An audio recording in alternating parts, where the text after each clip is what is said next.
Live.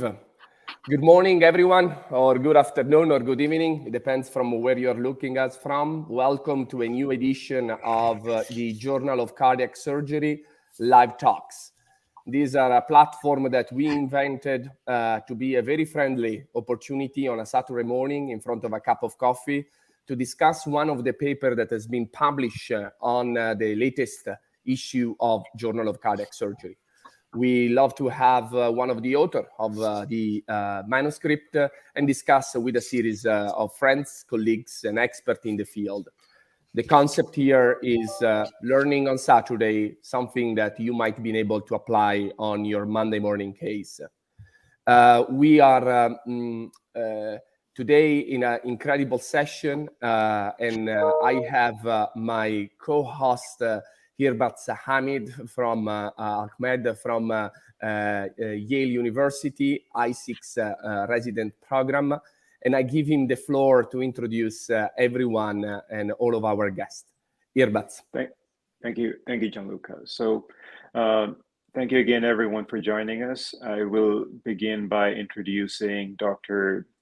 Gianluca Torregrossa, who's a very, very busy robotic heart surgeon from Lucknow Institute. He is also the director of coronary revascularization and robotic surgery there. We have Dr. Thomas Salerno, editor-in-chief of Journal of Cardiac Surgery, who's also joining us.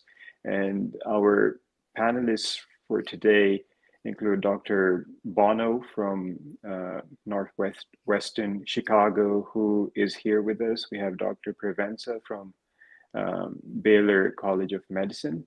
We have Dr. El Hamamsi from Mount Sinai, who's also here with us. And we have Dr. Malesri, also from Chicago, Northwestern. Thank you all very much for joining us. We'll move on to the first paper that we're discussing today. I'll pass on to Gianluca, please. Here we are. Thank you, Hirbaz. So today we have a great pleasure to have Dr. Christopher Mallory with us, the first author of the paper Valve Sparing versus Valve Replacing Aortic Root Replacement in Patients with Aortic Root Aneurysm. That was published on Journal of Cardiac Surgery. Chris, I give you the floor. And I will switch the slide for you. Please tell us a little bit about the paper that you have published and what was the background, why you wanted to publish this paper and your results. And we will start to discuss. Thank you so much.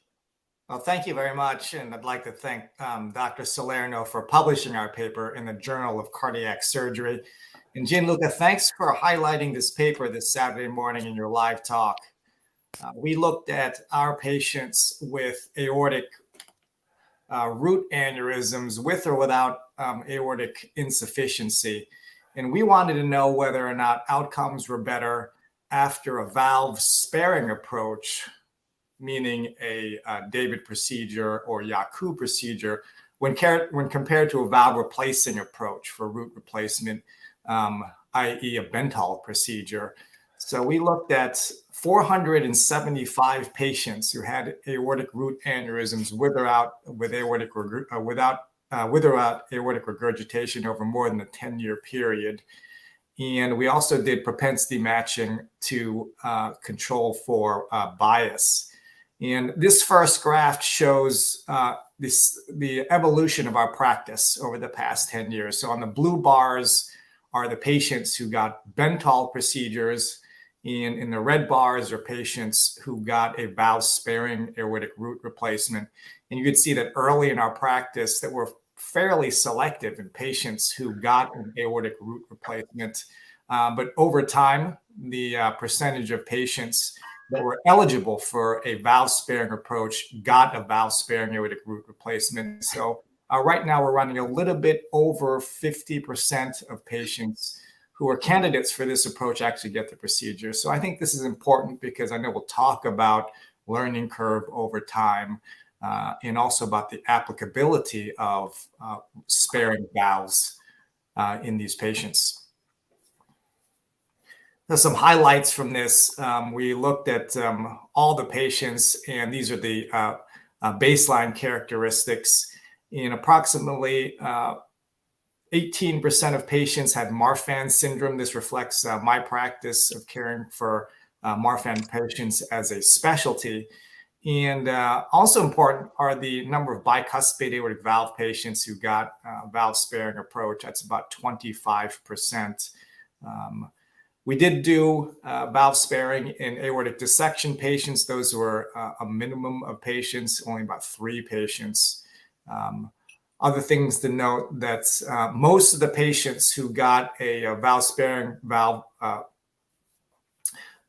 repair were patients who had no or minimal aortic regurgitation, although we do go ahead and repair severe aortic regurgitation when appropriate. So moderate to severe or severe patients were about just north of 10% of patients. And then on the right panel, you could see the propensity matching that we did, fairly well balanced between the 2 groups of patients. Another thing to note from here are the clamp times. You could see that a valve sparing approach did take longer to do, maybe about 40 or 50 minutes longer to do.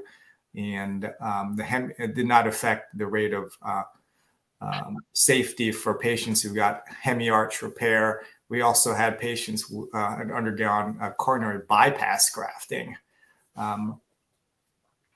The split between Yakub and David approach favored mostly David approaches. And another thing to note is that for the Bentall procedures, most patients got very, very large valves. Only 1 patient got a 19 millimeter valve. Most patients got 27 or 29 millimeter valves. This reflects aortic root aneurysm pathology. So the biggest question to ask for us was whether or not patients who had a valve sparing approach had better long-term survival. And this is the key slide of the publication. We found that patients with valve sparings had better survival when compared to patients who had a Bentall procedure. And this persisted after propensity score matching.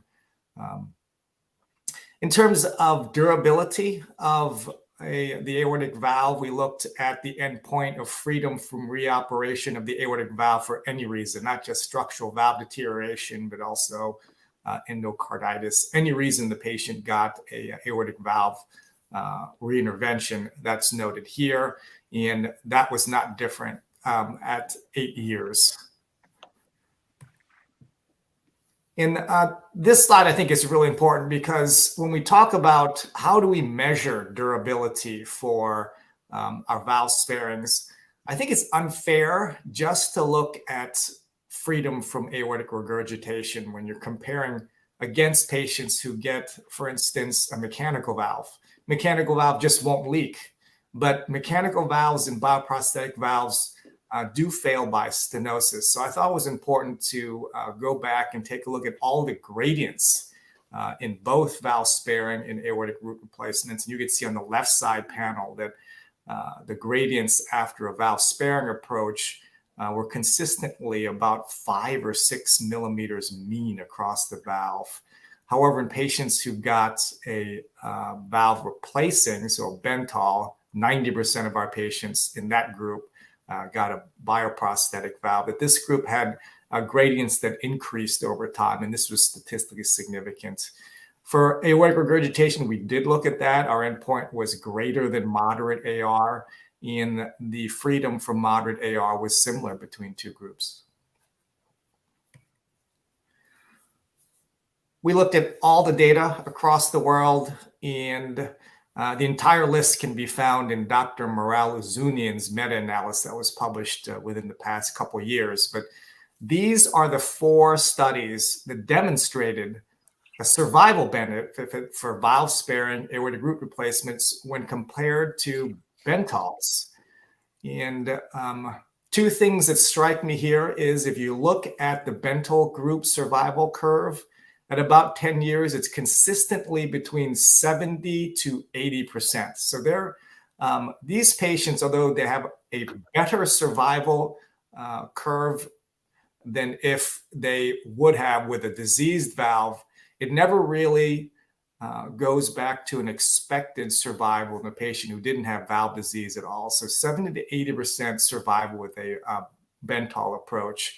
And of course, the second thing is the excellent outcomes that our center and other centers across the world have gotten with valve-sparing aortic root replacement. Excellent. So we stop here for now, and I ask Rania, fantastic presentation, first of all, Chris, and thank you so much. Excellent paper too. Very full of inputs, full of potential direction from which we can go. Rania, I ask you a comment, like one of those like immediate reaction, a quick feedback, please. First of all, thank you for having me, Gianluca, this morning. Thank Dr. Salerno and Irbas for inviting me to speak on Saturday morning.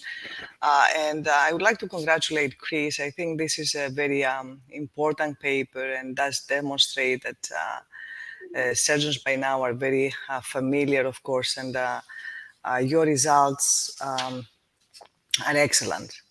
No question about it. And I think there is 4 important points on the paper. One is that you demonstrated very well the safety, and I think by now we do know that surgeons are becoming familiar with the procedure. The second important point that, of course, the results are coming from a center of excellence are the freedom from reintervention. And that was really outstanding. Another interesting point that you show was the survival advantage of the valve-sparing patients compared with the valve replacement patients, given that the valve replacement patients, the majority of them were biological valves. And I think to me that was interesting as well. And of course, you highlighted the importance of the team, the judgment and the experience that comes, and how important it is to have these great results. Now, there's like a few things though that strike me, and I would like to, for you, if possible, to comment. One is that from the recent 2021 midterm results outcome from the AVOM group, the aortic valve operation group in patients with Marfan, they found that patients with Marfan who underwent valve-sparing procedure were more common to have some valve dysfunction down the line and demonstrate aortic insufficiency requiring intervention. So I was wondering, in your paper, 18%, as you highlighted, of patients, and in your practice, you had Marfan patients. So, and I think your results were a little slightly different. So if you can just comment on that. Yeah, well, good morning, Dr. Vincent. Thanks for the question. The Marfan patients, I think, benefit greatly from a valve-sparing aortic root replacement. Remember, these patients usually present for an elective aortic root replacement at about 20 or 30 years old. And it's a shame to have to commit these patients to a mechanical valve and long-term anticoagulation for the rest of their lives. And there is some controversy about which is the best approach for Marfan patients. I am a proponent for valve sparing for Marfan patients. And when we look at the studies, I think it's important to look at what the endpoint is. Dr. Coselli and Dr. Craig Miller are heading this study on behalf of the Marfan patients. And their endpoint was freedom from moderate or greater aortic regurgitation. This is a very sensitive outcome. And one example I like to point out is that when we look at time to event, once the patient has moderate AR on any single echocardiogram, that becomes an endpoint. So the patient can have mild AR, and then one echo shows moderate AR, and all subsequent echoes get mild AR. That patient is coded as a failure. So it's very important to look at the endpoint when we look at these multiple studies that are being presented. Yeah, that's actually an excellent point. And then the other thing that struck me was, and you highlighted that in your paper, you had 25% of patients with bicuspid aortic valve. And in a recent, I think like a few years ago, 2019 Tyrone's paper, over 25-year period, they had about like 7% of patients that they had a bicuspid Ehmeri valve. And then there is another report from Germany that showed that when you compare their intervention rates between bicuspid and tricuspid, you don't really see any difference within the 10-year mark.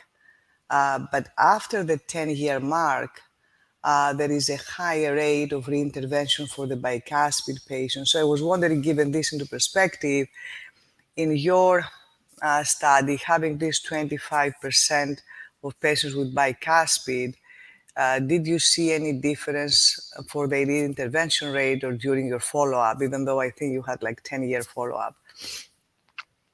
And we did, I had my statistician take a look at a subset analysis for our group, and the follow-up is too short right now to see a difference between bicuspid versus non-bicuspid patients. But it would make sense that in the long term, the bicuspid patients would eventually get an operation, given the natural history of bicuspid aortic valves of calcifications at 50 to 60 years old. But another thing I like to point out for bicuspid aortic valve patients is that many of them have aortic stenosis, calcification and aortic stenosis. Mm-hmm.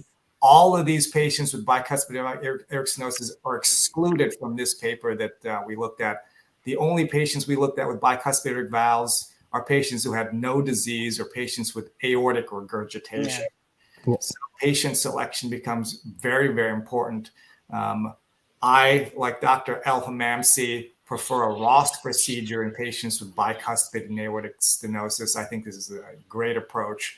Another benefit of a Ross procedure is that you can do the Ross procedure in any sort of valve pathology, whereas a valve sparing approach cannot be done for a patient with aortic stenosis and calcification.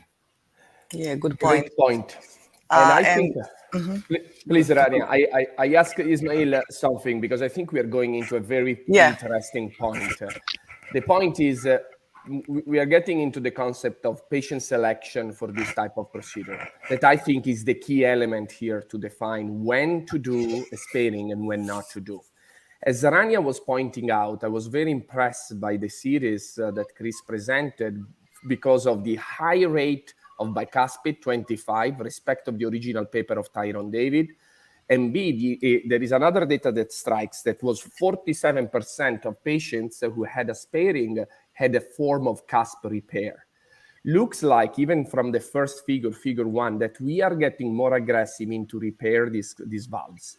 Like more the concept, let's try to preserve this tissue that probably we hereditate from mitral. No, let's try to preserve, let's try to save this tissue. Where is the selection that goes into going for a valve sparing versus something else? How much is the leaflet that you accept for a repair that you say, no, that's too much, I prefer to go for something else, a Ross maybe, or a Bental if Ross is not available? Hi, Ismail.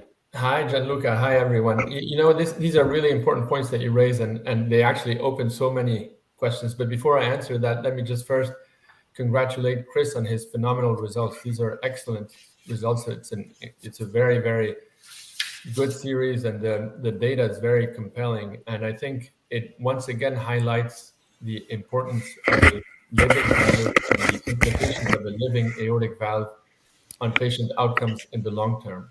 When you maintain a living valve in the aortic position, just like when you do with the Ross or with valve repair or with valve sparing, it really does seem like in the long term, it translates into better survival and better freedom from valve-related complications. And so it's important when we analyze our patients' outcomes. You've seen the whole discussion right now focuses on durability and reoperation, but we always have to be reminded that patient survival and quality of life have to come first before we even discuss reoperation, especially in this day and age when reoperation can be done with a very, very high safety profile. Now, to answer your question, Gianluca, you know, one of the things that has become really apparent in recent years when it comes to valve repair or valve sparing operations is that simply doing the valve sparing and not looking at the cusps is not enough if we want to ensure good long-term durability of the valve sparing. And while we call it cusp repair,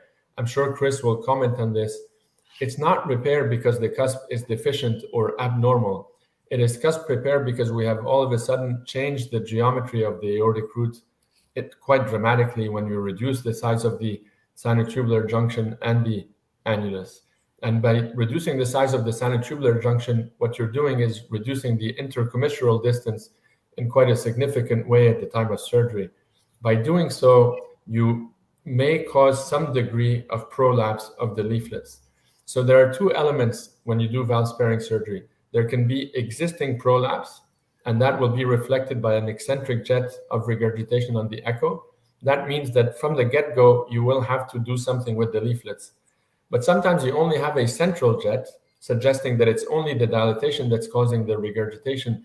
But when you do the valve sparing, you may be inducing further prolapse of the leaflets, and that has to be corrected at the time of surgery, because data now clearly demonstrates that if you leave the patients with not enough effective height, in other words, if the leaflets are sagging a little bit in the LVOT or barely within the sinuses, that will lead to a higher rate of recurrence.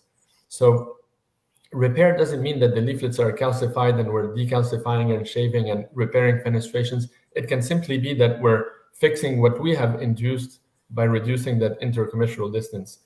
That said, I think your point is totally well taken, and Chris mentioned it as well, and his results demonstrate, what can be done with good and careful and thoughtful patient selection. It's not about sparing a valve at all costs, but it's sparing the valves that actually need to be spared. And so if you have big fenestrations or calcium, these are valves that I would rather replace than preserve. Chris, I let you back some comment. And to highlight Dr. Helmanzi's point is that you can have a totally normally functioning aortic valve, and you may be compelled to do a cusp repair. Because unlike mitral valve repair in MR, when you put a ring on and reduce the annulus, that actually makes the valve more durable. For aortic valve repair, when you reduce the annulus, that you can create prolapse. And there are patients that after we've done the valve reimplantation, that there is some prolapse that's created. This is corrected with a central free margin plication. This is done very easily. So at the nodulus of Orontius, I use a 5-0 polypropylene suture. And with the aid of Dr.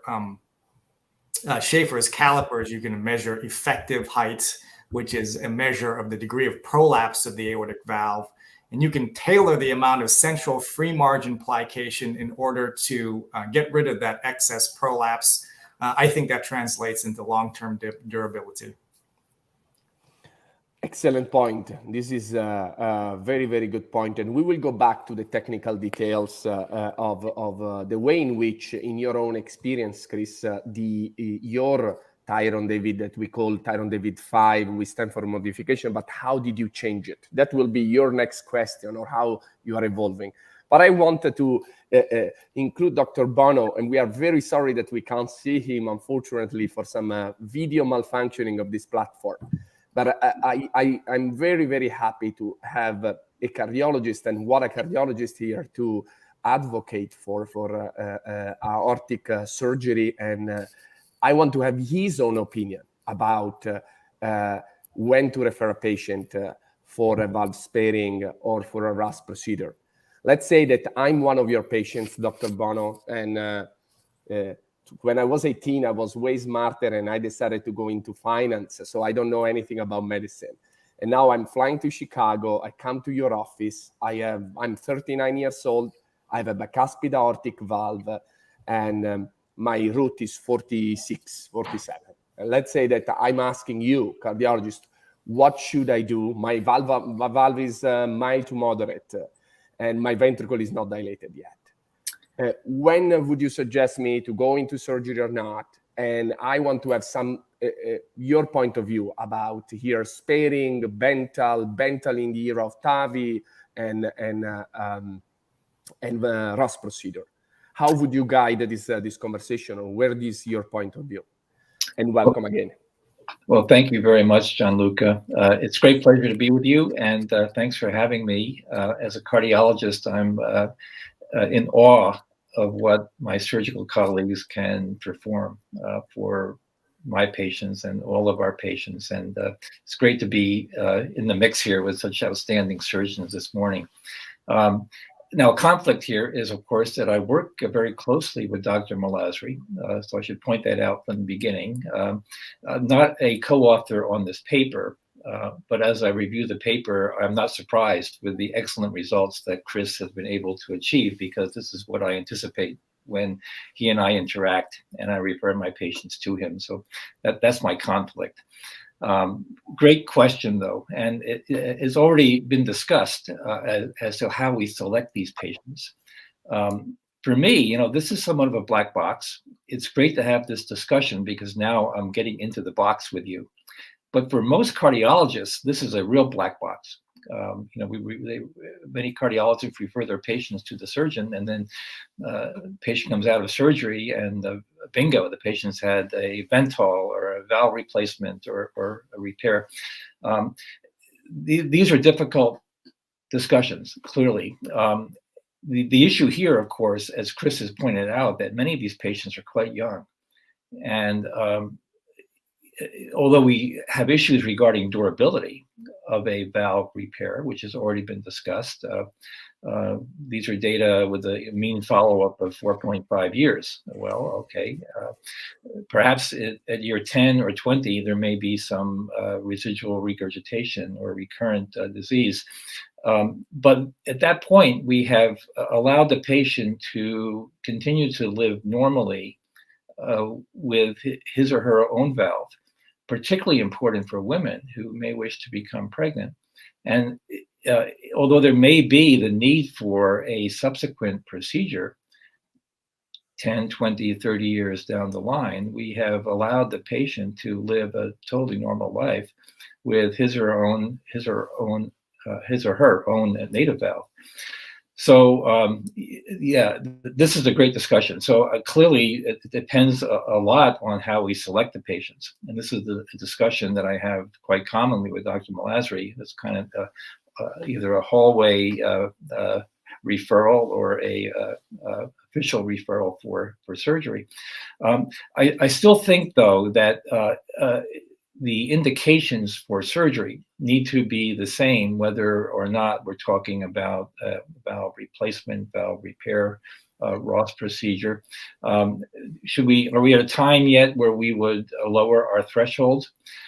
In this case, we're dealing with patients who also have aortic root or ascending aortic aneurysms, where that becomes often the deciding point that we must proceed. And so there's no single answer. These are complex decisions. I think patient age becomes a critical determinant of when we really want to push for a repair or a valve sparing procedure to allow the patients to continue their life and livelihood without the burden of a valve replacement. And I was interested, as it already pointed out, that roughly 50% of the patients in Chris's series not only had a valve sparing procedure, but also had a repair of the leaflets as well, with so far excellent results. I do agree with Dr. Provenza that I have the luxury of working in a center of excellence. And so one of my questions for Chris and the others is how generalizable these data are for the average cardiologist referring patients to the surgeon of choice, and whether patients should be referred to centers of excellence when these decisions are made. Chris, go for it. Wow, what a controversial question. I want to hear from everyone on this panel about centers of excellence and regionalization of care. I think it's really important to concentrate the experience into a small group of hands because the learning curve for such procedures, valve sparing, Ross procedures, are difficult when you're talking about rare diseases. It's one thing to be talking about coronary artery disease, you do a CABG, mitral valve repair, you do mitral valve regurgitation, but when you're talking about patients that you just don't see a lot, the average cardiac surgeon will probably do less than 5 aortic root replacements per year. That means the learning curve for procedures that require 50 procedures or more can be up to 10 years. That's just too long to get a surgeon with enough experience and technical ability to do these procedures. So I think for me, my opinion is that regionalization of care for aortic valve, aortic disease is important for our patients, and to get these outcomes that more and more centers of excellence are publishing. Ismail, I give some numbers. Like Dr. Mallory's Chris published 475 patients in a 12 years lifespan. 151 had a valve sparing. That makes 12 per year. The Lilly Group from France published in Annal Thoracic Surgery this month, or the past one, 2022, 300 Tyrone David done in 21 years. That means 14 per year. So we are basically the same number. And this goes exactly in where Chris' direction was pointing out. Small number, highly technical, challenging surgery. Where should we go, and where the referral should start? Is the cardiologist that should be the key holder and start to think, stop with the ball, and this is a patient that really needs an advanced level of care. Ismail, what do you think? I mean, I can't answer for the cardiologist, but I'll certainly echo what Chris said and emphasize the importance of aortic reference centers. This is really a key notion which we really need to start to evolve a bit more clearly, with objective measures of what we would define as aortic reference centers, just like the mitral reference centers, defined by the AHA, which Dr. Bono was involved in, have clearly defined a volume, a safety, and 1-year outcomes as being able to determine, or at least to give that designation to various centers, which ultimately will serve the patients best. It's not about surgeons trying to keep cases or that sort of thing. It's really just trying to make sure that patients get the best care wherever they go. And the best care may be a Bentall procedure in a given center, and the best care may be a valve sparing procedure in another center. But our patients deserve to know exactly where they're going and what they're getting. And I think as a society, scientific societies, we need to come up with some objective measures and volumes of what we would define as aortic reconstructive reference centers, so that patients, whether they want a Ross or a valve sparing or valve repair, they know that if I go to center X, Y, and Z within this region, I will have access to a surgeon. And again, the last point I'll make is a reference center is a lot more than just the surgeon who knows how to do a complex operation. The reason why Chris has excellent results is because he has a whole team around him which creates this center of excellence. It's a cardiologist like Dr. Bono. They have a great conversation. It's an ICU team, which is second to none. Imaging, it's ICU care, it's perfusion, nursing, anesthesia. All these things is what assures that his mortality is 0% in his series and his long-term outcomes are what they are. And so it's incumbent on us to start defining. I think on the aortic side, we're maybe 20 years behind where the mitral world is. And I think we need to learn some of the lessons from what they've managed to achieve. And one of them is defining aortic reference centers. Fantastic. Absolutely. Irbats, let you ask the next question. I'll ask my next question, Dr. Provenza. So we're having this conversation about centers of excellence and how a certain threshold will probably be ideal for surgeons to optimize their outcomes. What is your advice to new cardiac surgeons and trainees that are, they're coming up in this field? It's like a cycle. You're new, you don't get referrals, and that way your volume also does not reach that threshold that we're talking about. So what is the approach that a new graduated fellow or I6 resident or a new cardiac surgeon who's trying to diversify their practice, what can they do in this situation? That's a great question, Irbazad. I think, thank you, first of all, for being here this morning and representing your group, and because you are the future of cardiac surgery, of course. I think first of all, it's extremely important to think, what is the purpose? The purpose is to serve the patient, and the purpose is not for you to prove that you are a great surgeon and you can do an operation. And I think this is extremely important. This is not a marathon, this is not a sprint. We're treating patients, and we have to think what will be the best operation for the given patient at the given moment. And as Chris, Dr. Bono, Ismail, and Gianluca alluded to, valve sparing is a complex procedure, does require expertise, and expertise doesn't come by just reading certain books.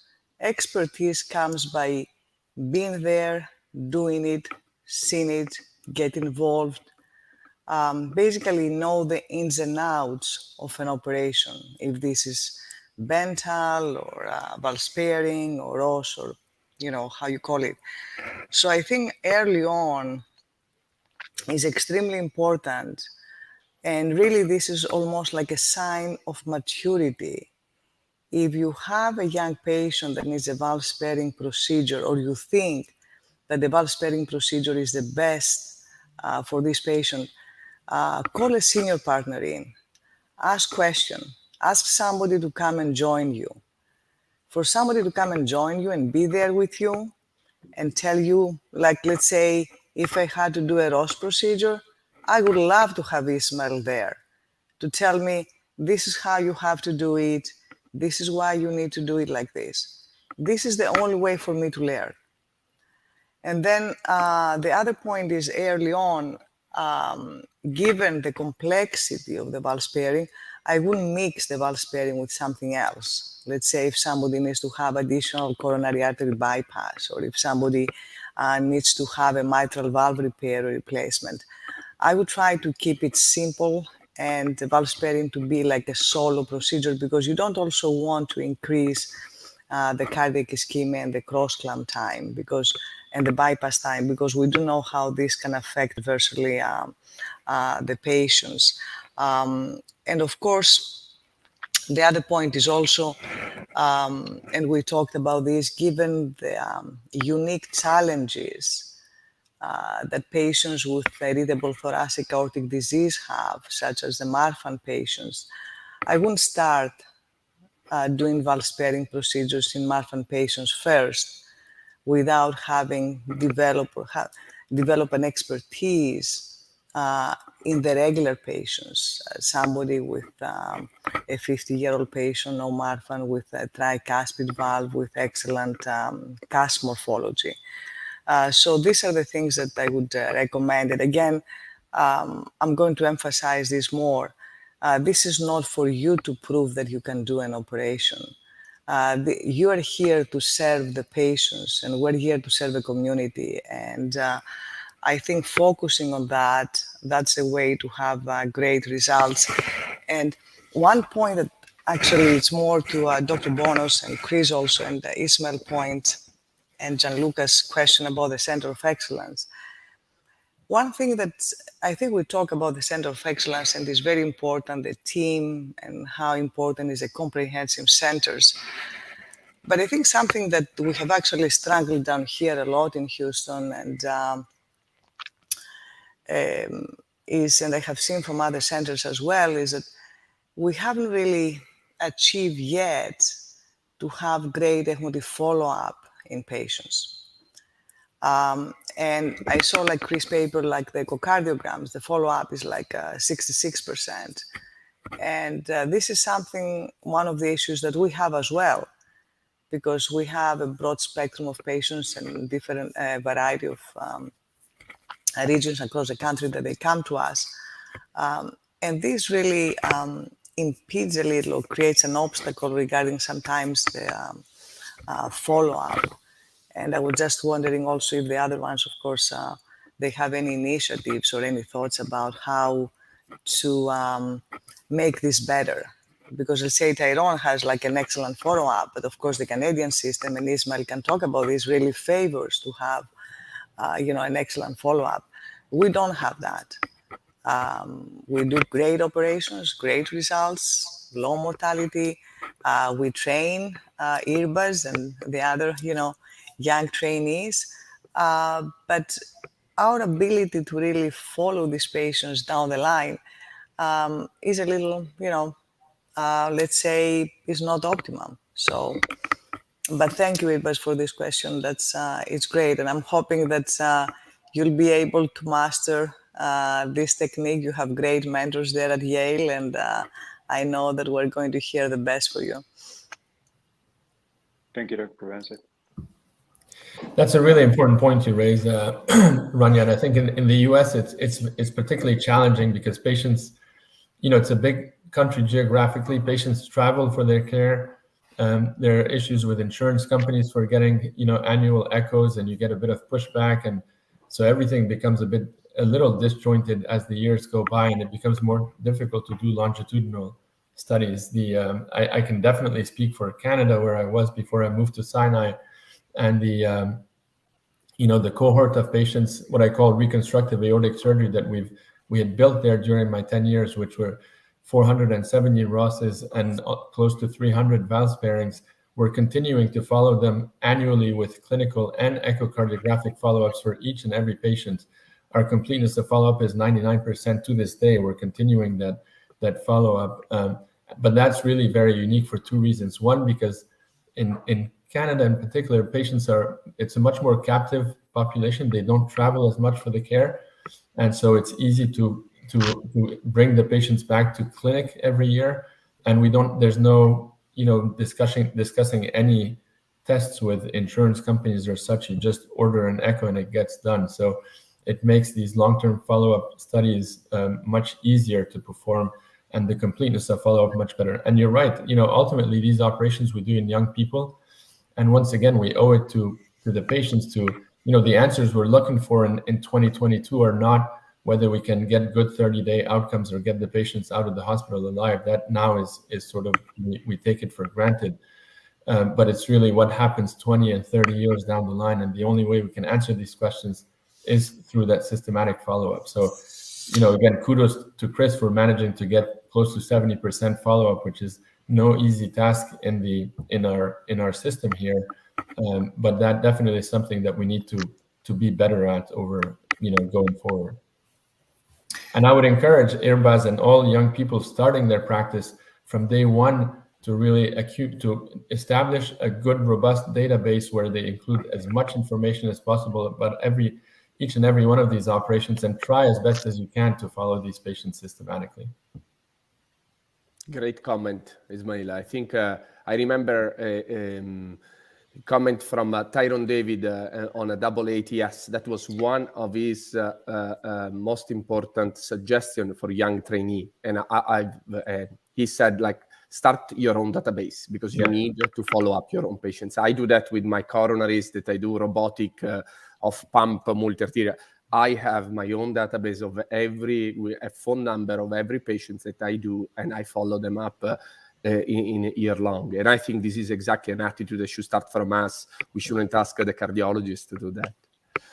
So, Chris, I want to go back using some of the questions that we are having. We have a lot of questions here from the chat. And I take this question from Dr. Loforte Antonio about technical aspects of your surgery.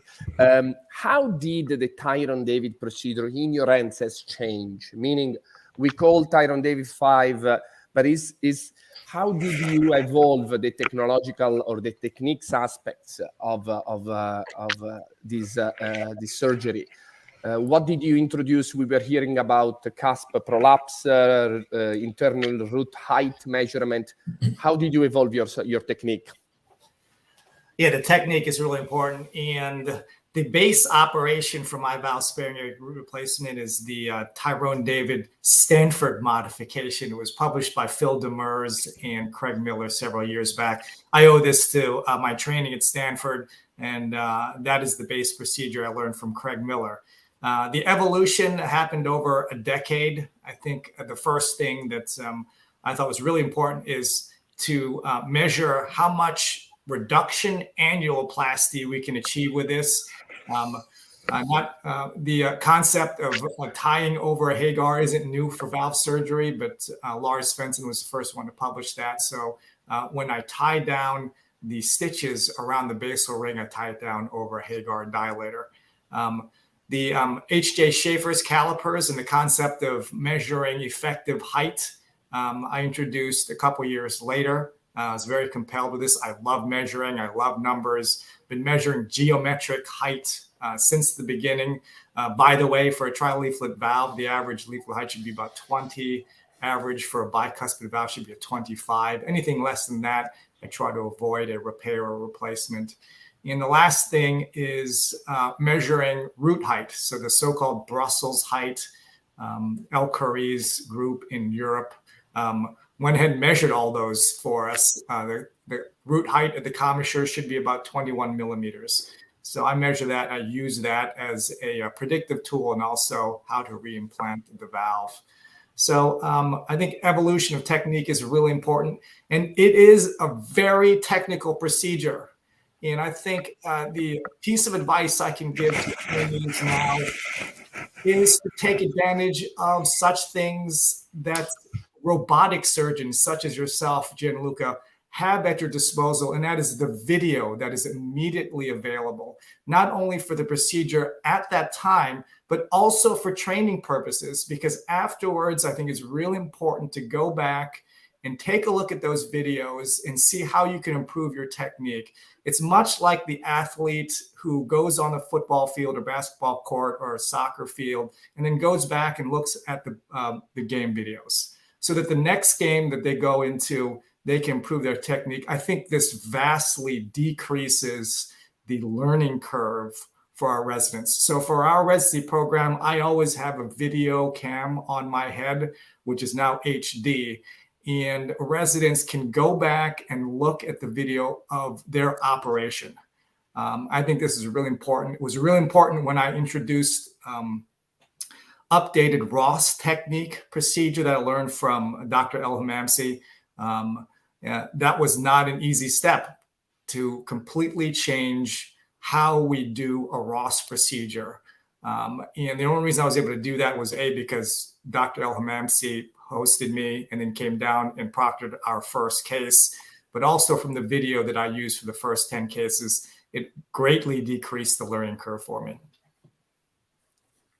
Excellent point. Absolutely. Excellent point. And I can echo. I have 6 terabytes right now, or almost 7 terabytes of videos of all of the surgery that I do. I take, every patient can ask me, can I see my surgery? And I gave him the entire raw videos, or like, I edited some one of them. You know, I do mine by myself. It's not that I have a team, but I have the entire raw video recorded of everybody on 5 hard disks that are in my house.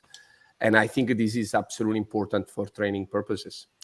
Ismail, tell me something about training technical. How did you evolve your own valve sparing? Valsalva conduit, straight conduit, standard modification, annulus support. We are having about question here about should we go back to do go back? Should we is a Jakub with a ring the same of a Valsalva? Why there were 2 remodeling into the group of the valve sparing reimplantation? When do you do this technical minute, please? Thanks, Gianluca. Well, I mean, everything I learned from Professor Jakub. So I consider myself very privileged to have had the opportunity to spend 4 years with the absolute master, and he was very generous with his teachings with me. So my approach to valve sparing is rather to do a remodeling procedure with an extra-aortic ring annuloplasty. To me, it achieves the best of both worlds, which is a very a very physiological, or as close as it comes to a physiological reconstruction of the aortic root, all the while stabilizing the basal ring to avoid late dilatation, which I think was the main Achilles heel of the remodeling procedure as originally described by Yakub himself. And you know, at the end of the day, when you look at things, the benefits of a reimplantation is really at the level of the basal ring. It stabilizes it very well. And what you see, the evolution of the reimplantation, why there are David 1, 2, 3, 5, etc., is to try to recreate sinuses of Valsalva one way or another. The remodeling instead is, I think everybody agrees, creates 3 proper sinuses of Valsalva. So it's a very physiological root reconstruction. The downside was the basal ring. What about it? And I think the annuloplasty really took care of that question once and for all. So, you know, there are 2 ways you can approach it. That's my approach. Our results have been very good. I've been doing it now for 12 years in over 300 patients. And we recently, there's a paper that will be coming out in another journal from the Aviator Registry that combines data from Brussels, Hamburg, Paris, and our group, or our data back when I was in Montreal, looking at these different techniques in patients with connective tissue disorders in a group of over 300 patients. And in the long term, with excellent echo and clinical follow-up, there's really no difference whether you do a reimplantation or a remodeling with a ring. There was a subgroup of patients that was remodeling alone. And in these patients, as was previously described, we do find that the annulus dilates and that there's a slightly a higher, although non-significant, recurrence of AI. So I think a remodeling with a ring is a great way to do it. I think a reimplantation that aims at restoring some sort of sinus configuration is also a very good way. But if you ask Tyrone David, he still does the straight tube and has very good results in highly selected patients. So it really, you know, at the end of the day, it's one has to understand the principles of the operation and try to understand the normal anatomy of an aortic root and to try to restore as best as possible the geometry and the relationships between the different component parts of the aortic root. Thank you so much. Irbats, some question for you. Yeah, my questions are directed to Dr. Bono and Dr. Salerno. So, you know, in keeping all the discussion into perspective, how do you see the role of valve-in-valve TAVI? And also, we have these new conduits that are coming, like the Connect bio conduit, which has which may change the way some of these interventions are done. When you're referring patients, do you keep any of these points in your mind? Great question there, Urbaz. Yeah, a little bit, not much. I think we still need more data for valve-in-valve TAVI.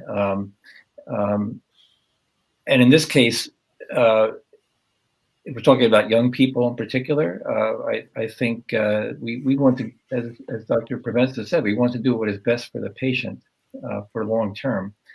And so I would still prefer a valve sparing procedure or a loss in a younger individual, if it can be done, if we select the patient well, realizing that will not necessarily make the patient amenable to a valve-in-valve procedure if something is required subsequently, rather than an attempt to put in a bioprosthetic valve now with the anticipation that we'll do a TAVI in the future.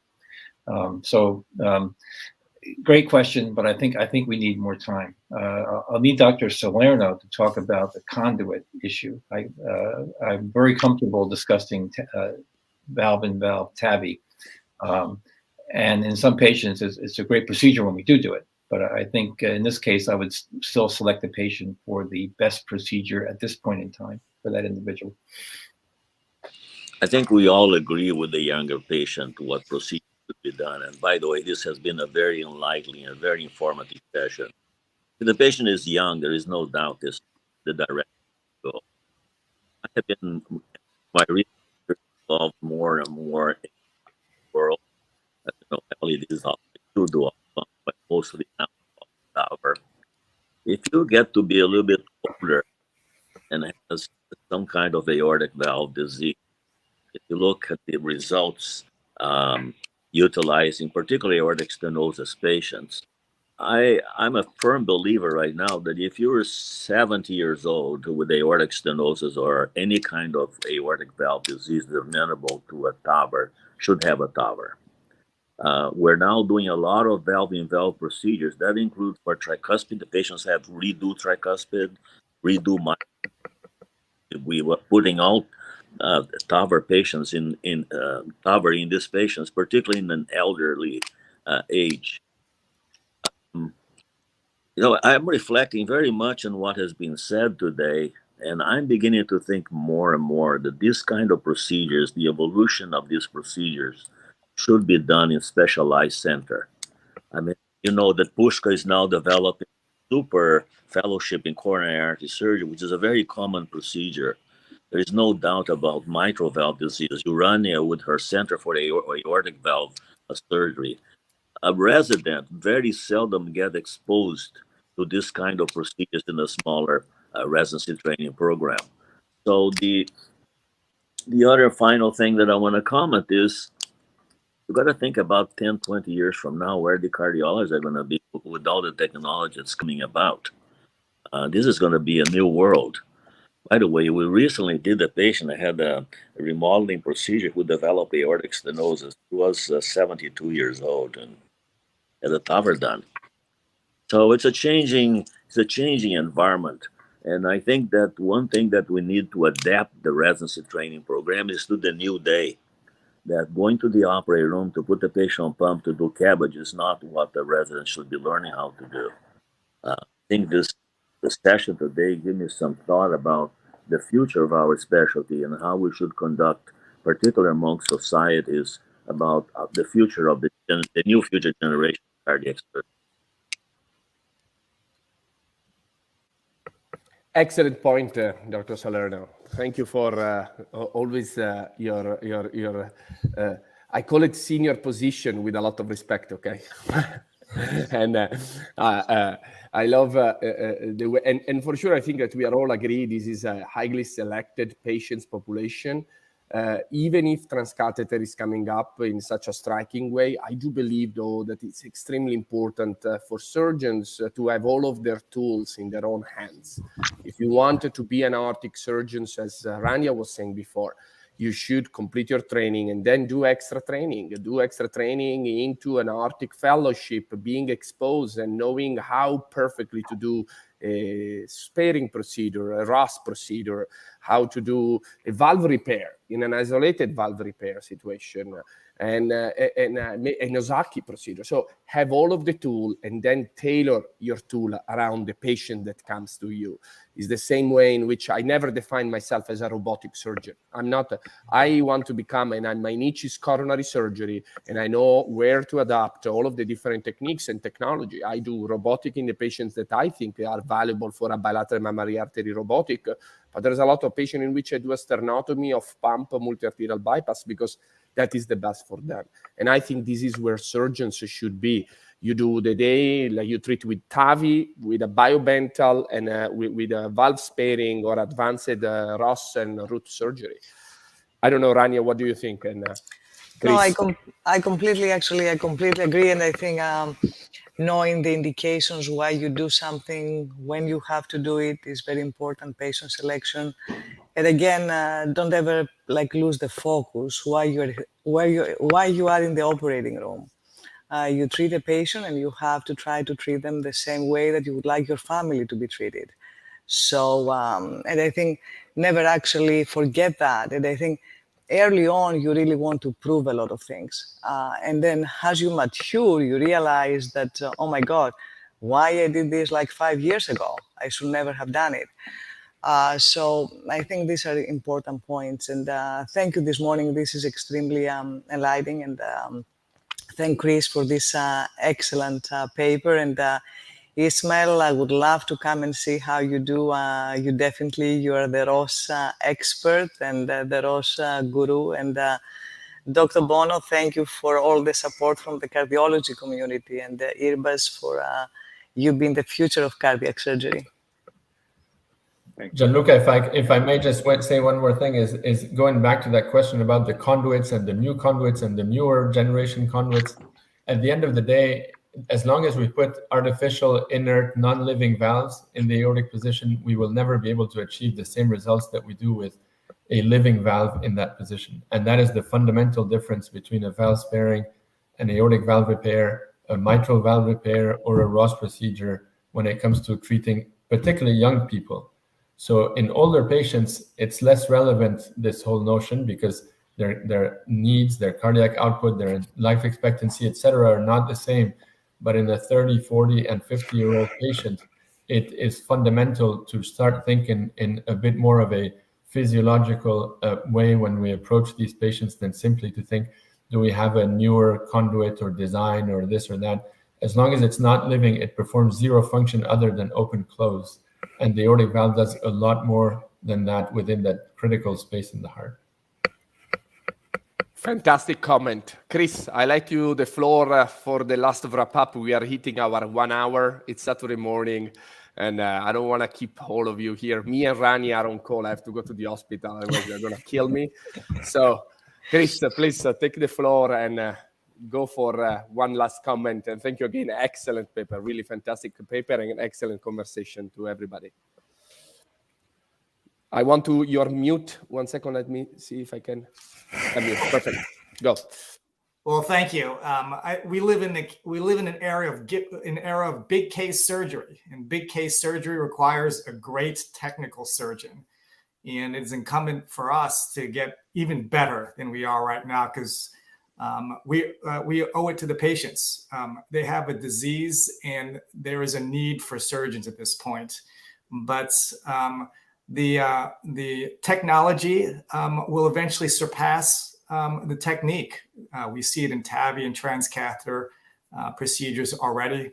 And all of this will be overshadowed by biologic options, medications that can treat patient disease without any intervention at all. But at this point in time, we are doing big case surgery.